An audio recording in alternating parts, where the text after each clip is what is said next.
असं आहे की स्टँडअप कॉमेडी करण्याचा कोणालाही अधिकार आहे, पण स्वातंत्र्याचा स्वैराचार करण्याचा अधिकार कोणालाही नाही आहे।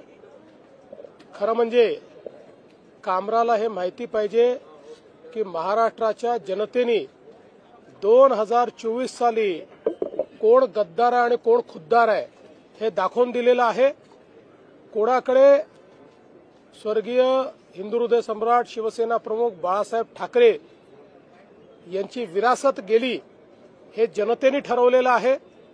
त्यामुळे अशा प्रकारे खालच्या दर्जाची कॉमेडी करून आणि राज्यातल्या माजी मुख्यमंत्री, आताचे उपमुख्यमंत्री, राज्यातले वरिष्ठ नेते ज्यांच्याबद्दल राज्यातल्या जनतेमध्ये आदर आहे त्यांच्याबद्दल अशा प्रकारचा अनादर करण्याचा कोणालाही अधिकार नाही। हे अत्यंत चुकीचं आहे। तुम्ही जरूर कॉमेडी करा, तुम्ही व्यंग करा, पण जर अपमानित करण्याचं काम जर कोणी करेल तर हे सहन केलं जाणार नाही। हे अतिशय चुकीचं आहे।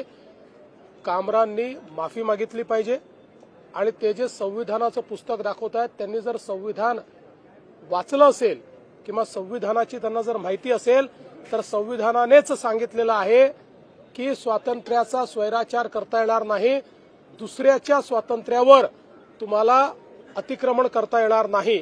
आणि म्हणून आमची मागणी आहे की त्यांनी या ठिकाणी माफी मागितली पाहिजे।